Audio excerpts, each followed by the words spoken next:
자, 반갑습니다. 배동찬 교수의 맛있는 돈 이야기 배동찬입니다. 여러분 반갑습니다. 오늘 강의의 주제는요, 오피스텔 투자. 매입할 때 금액이 8천만 원인데요. 매도할 때 보니까 남은 돈이 150만 원 남은 그런 실제 사례를 가지고 오피스텔 투자는 정말 위험하다. 논제를 가지고 한번 강의를 한번 해보도록 하겠습니다.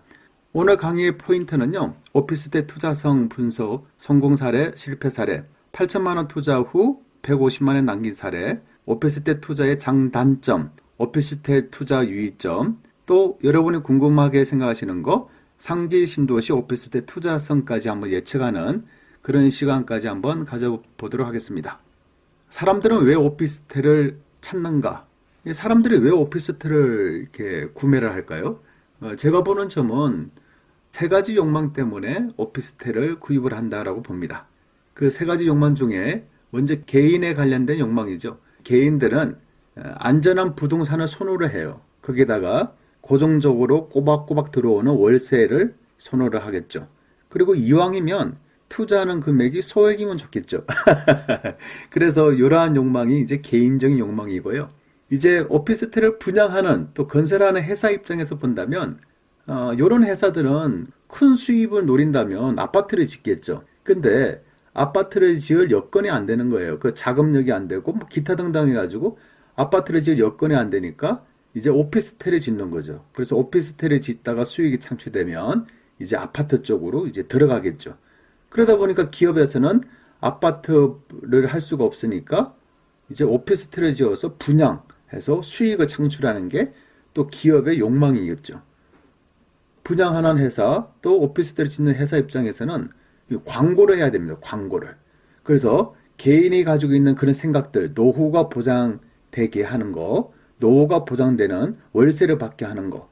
그래서 이걸 뭉쳐가지고 이제 수익형 부동산이라는 거죠. 언론도 욕망을 가지고 있어요.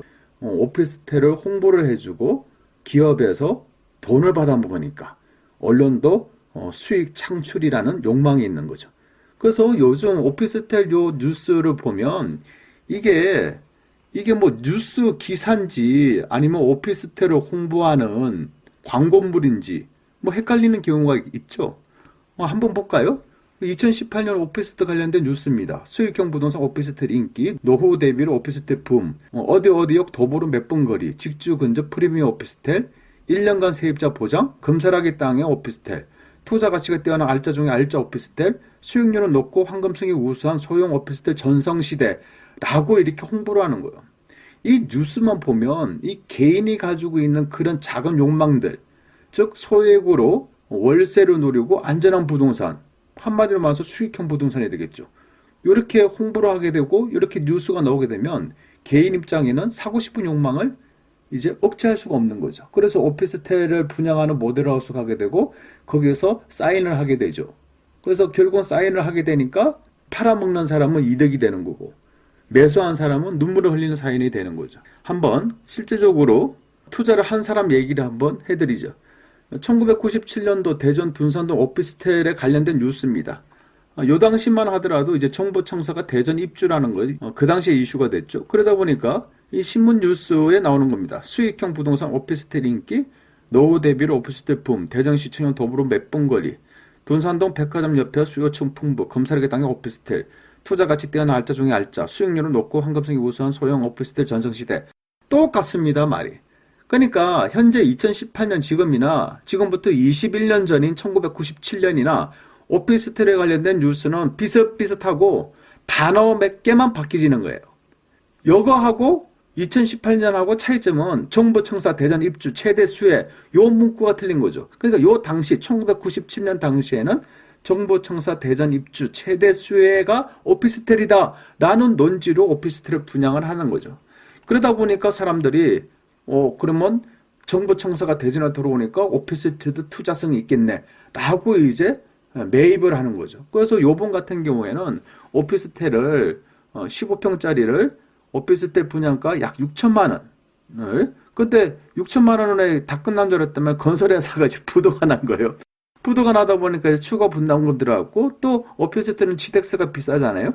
이 취득세를 납부하고 하니까 이게 합쳐가지고 추가 부담금과 또 취득세까지 합치니까 대략적으로 2천만 원 가량이 들어갑니다. 그래서 15평짜리 요 오피스텔을 매입을 하는데 총 들어간 비용이 무려 8천만 원이 난 돈이 들어간 거예요. 그 당시에 8천만 원이면요, 둔산동에 있는 32평 아파트를 살 수 있는 금액이라는 얘기입니다. 8천만 원 들어가서 요거를 샀는데 지금 와서 보니까 이제 부탁을 하게 되는 거예요. 2015년도에. 누구한테 부탁을 하냐니까 현재 전세로 살고 있는 세입자한테 부탁을 합니다. 요 오피스텔을 사고자 하는 매수자가 나타났는데 미안하지만 전세기간 만기가 1년이나 남았지만 좀 요 집 좀 빼달라. 요 오피스텔 빼달라는 겁니다. 그리고 그냥은 안 빼줄 거라고 아니까 미리 이사비를 80만 원 줄 테니까 빼달라고 부탁을 하는 겁니다. 왜 그러냐니까 지금 요 가격이 오피스텔 가격이 3,500만 원에 판다는 거예요. 즉 자기가 8천만 원 들어간 돈을 3,500만 원에 판다는 겁니다. 근데 자세히 보시면 요 3,500만 원에 매도를 하지만 현재 전세가 1,800만 원이고 은행 융자가 채권 최고액에 해가지고 1,300만 원입니다. 요거 두 개를 합치면 3,100만 원입니다. 즉 자기한테는 남는 게 얼마 없다는 거예요. 그리고 더 중요한 거, 지금 요 매수자, 이 시골 양반이라서 시세도 모르고 아무것도 모른다는 거예요. 이 사람한테 3,500만 원을 딱 매도를 하고 싶다는 거예요. 그리고 더 중요한 얘기는 지금 빼지 못하면 나 은행에서 경매당한다. 경매당하면 당신의 전세 보증금까지 다 못 준다. 그러니 전세 기간이 남았지만은 빼달라. 이사비 80만 원 주겠다. 이렇게 된 겁니다. 그래서 결론적으로 해서 3,500만 원에 팔았어요. 요분이. 근데 팔고 나서 보니까 현재 그 당시 요분은 잘 파신 거예요. 2018년 12월 달 현재 요 오피스텔 15평은 지금 3,200만 원에 내놔도 안 팔리고 있는 실정입니다. 그러면 우리가 요번의 사례를 한번 등기부등본을 보고 한번 확인 한번 해볼까요? 그래서 등기부등본 맨 위에 보면 소유권 이전에서 맨 끝 1999년도 접수가 됐다는 거고 소유자 나 코피 소유자 나 코피 오피스텔 사가지고 힘들어졌다. 그리고 이제 소유권 이전 2015년도에 이제 소유자가 샀어요. 나 모름. 이름이 나 모름. 거래 가격이 3,500만 원이죠. 그 밑에 보시면 이제 국민은행에서 채권 최고액 1,300만 원 잡혀 있고 그 밑에 보시면 전세권 설정 등기를 했어요. 그래서 1,800만 원. 그래서 채권 최고액 금액과 전세권 요 설정 금액 1,800만 원 합치니까 3,100만 원이죠. 실제적으로 3,500만 원에 팔고 또 이렇게 융자 받은 거 변제를 하고 또 은행 이자 또 연체 이자까지 변제를 하고 전세금을 빼고 공제를 하고 그러니까 이 사람이 가져가는 거는 거의 뭐 몇백만 원이 나는 거죠. 요 몇백만 원도 현재 세입자한테 이사비로 80만 원 지급했죠. 공인중개사한테 뭐 수수료로 뭐 정상적인 수수료보다 더 월등히 더 많은 돈을 지급을 했어요. 왜냐하면 빼야 되니까. 그러니까 실제적으로 이 사람이 잔금을 하고 줄 거 주고 다 주고 정산을 딱 해보니까 얼마 떨어졌냐 하니까 150만 원이 떨어졌다고 저한테 하소연을 하는 겁니다. 여러분 8천만 원짜리 오피스텔이 정산해보니까 결론은 150만 원 남게 되는 사례입니다. 요거 보시면 좀 섬찟하지 않나요? 이 부동산이 요래요. 그냥 그 당시 분위기로 와 갔다가 그냥 샀다가 만약에 부동산이 꼬이면 이 잘못된 투자를 하게 되면 그냥 힘들어진다는 거죠. 요게 뭐 대전이라서 그런가요? 그러면 서울하고 수도권도 한번 살펴볼까요? 자, 그러면 서울 쪽입니다. 물론 오피스텔 투자를 해가지고 다 망했다는 얘기는 아니죠. 서울에 있는 2016년도에 입주를 했죠. 전용 면적은 41.114제곱미터인데 분양 가격이 3억 3천만 원에 분양하고 현재 시세는 4억입니다. 그리고 현재 월세 시세 부분은 1,000만 원에 120만 원 받고 있습니다. 이런 경우에 그나마 양호하다는 얘기예요. 그렇지 않나요? 한 달에 월세가 120만 원 꼬박꼬박 들어오고 그리고 오피스텔 분양가보다 현재 매매 시세가 더 상승했으니까 이런 거는 뭐 자본적 이익도 있고 월세 수익도 있고 어떻게 보면 괜찮지 않습니까? 근데 여기서도 자세히 봐야 될 부분이 있어요. 요 당시에 요 오피스텔을 분양받을 돈으로 만약에 서울 쪽에 있는 다른 아파트를 샀더라면 그렇지 않나요? 아니 이 돈이면 서울 쪽에 있는 작은 아파트를 매입이 가능하지 않나요? 그러면 작은 아파트를 샀다면 아마 자본적 이익은 더 많이 났을 거다. 아니, 입주가 2016년이잖아요, 입주가. 그러면 분양은 2014년도, 2013년도에 했겠죠. 그러면 그 당시에 서울 쪽에 작은 아파트를 샀더라면, 그건 수익이 더 월등하게 많이 발생할 뻔 했다는 거죠. 그나마 양호한 편입니다. 저는 입지 조건이 장도 많고, 사람들에 대한 수요도 많고, 근데 그 옆에 있는 오피스텔 한번 볼까요? 요거 입주 시기는 2017년도 입주입니다. 분양 면적은 22제곱미터입니다. 분양 가격은 1억 3천입니다. 근데 현재 와서 시세는 어떻게 되냐? 지금 부동산에 검색을 한번 해보시면 프리미엄이 지금 마이너스라는 거죠. 분양 가격에서 조금 마이너스입니다. 그리고 만약 월세를 놓게 되면 1,000만 원이나 35만 원을 받는다는 겁니다. 광명역 위치가 상당히 좋지 않습니까? 막 분양할 때 막 난리 난 거잖아요. 뭐 한 3, 4일 만에 뭐 4만 명이 왔다 갔다 한 그 오피스텔입니다, 여기가. 그런데 지금 와서 보니까 분양 가격보다 오히려 마이너스 P가 형성된다는 거. 그러니까 서울 수도권에 아무리 좋다라고 하더라도 실제적으로 아파트하고 비교를 해보면 오피스텔은 뭐한다? 밀릴 수밖에 없다는 얘기예요. 서울 요런 지역이 요러한데 나머지 수도권은 말할 필요도 없겠죠. 그리고 지방은 더더욱 얘기할 필요도 없다고 저는 생각합니다. 그 오피스텔 실정이 요러하다는 거예요. 소액으로 투자 가능하고 월세 받는다고. 또 역세권이고 도보 5분 거리, 10분 거리다. 아무리 좋은 얘기 미사옥으로 다 동원해도 의미가 없다는 거예요. 그런데 왜 이렇게 오피스텔은 이거 수익성이 안 좋을까? 그리고 왜 오피스텔은 자본적 이익, 즉 시세 차익이 안 좋을까? 그 이유가 있다는 거죠. 그래서 우리는 그 이유를 알기 이전에 먼저 오피스텔의 장점과 단점에 대해서 한번 살펴보죠. 먼저 오피스텔의 장점은 소액으로 투자할 수 있다는 거고 월세 수입이 발생한다는 거고 주거용 또는 업무용으로 이렇게 사용할 수 있다는 거잖아요. 요게 장점이고 요것도 뭐라고 그랬습니까? 제가 개인이 가지고 있는 욕망이라는 거였잖아요. 근데 실제적으로 오피스텔의 단점을 보게 되면 공실 위험이 크다는 거예요. 만약에 이 오피스텔이 공실이 되면 은행 융자를 받았다면 은행 이자를 갚아야 되고요. 또 오피스텔은 관리비가 비싸지 않습니까? 이 관리비를 납부하셔야 돼요.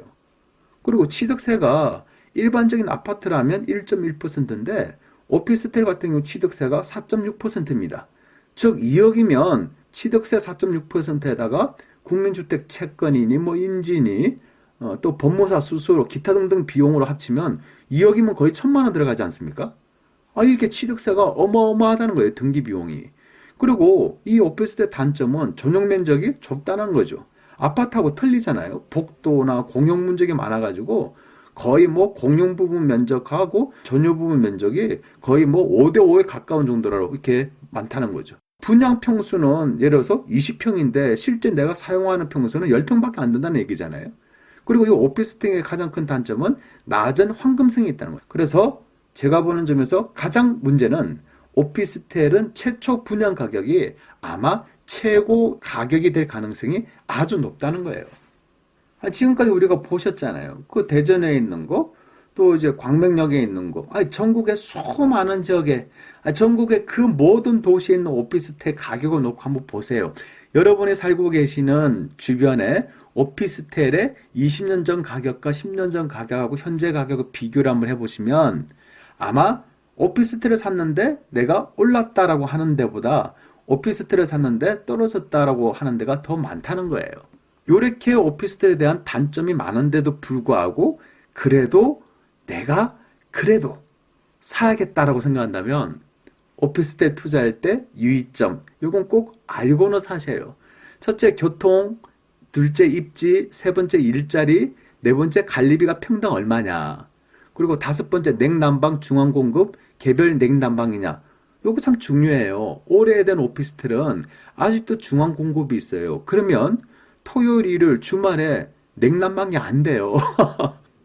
사업자 등록을 내기 위해서 오피스텔을 일하러 갔는데 토요일, 일요일에 건물을 못하는 거. 왜? 냉난방이 안 되니까. 그리고 여섯 번째 기계식 주차장. 아니 내 차가 좀 대형차고 또 수입차예요. 그러면 이게 주차가 안 돼요. 차를 못 댄다는 얘기예요. 그래서 웬만하면 오피스텔은 서울이든 신도시이든 지방 대도시이든 수도권의 외곽지역 또 뭐 지방에 있는 뭐 광역시급 지역, 그 다음에 지방에 있는 중소도시, 이런 데는 더더욱 오피스텔 투자를 하시면 안 된다는 얘기예요. 그러면 여러분이 마지막으로 궁금한 거, 상기 신도시에 있는 오피스텔은 어떻게 할 것인가? 그러면 상기 신도시가 이제 완공까지 대략적으로 한 8년 정도, 8년에서 한 10년 정도 예상되지 않습니까? 8년 내지 10년 정도 지나면 오피스텔을 또 막 어김없이 또 분양을 할 겁니다. 여기서 오피스텔을 분양을 하기 이전에 그 지역을 언론에서 또 막 홍보를 막 해줄 겁니다. 오피스텔이 투자가 좋니 뭐니 수익형 부동산이 뭐니 또 엄청난 홍보를 할 겁니다. 그러면 요 상기 신도시 중에서 그나마 할 데가 어디냐라고 이렇게 물어본다면 그냥 딱 부러지게 얘기한다면 가천 말고는 쳐다보지도 말라. 이렇게 한번 말씀해드리고 싶어요. 그렇다면 가천 오피스텔 투자성이 있다는 말은 아닙니까? 또 제가 가천 오피스텔 투자해라 이 말도 아니에요. 아니고 3기 신도시에 짓는 가천 오피스텔에 대해서 투자에 관심을 가진다면 차라리 그 돈으로 수도권에 있는 작은 아파트를 사는 게 더 이득이라는 겁니다. 그래서 오늘의 총괄적으로 말씀해드리면 오피스텔은 투자성이 없다는 얘기입니다.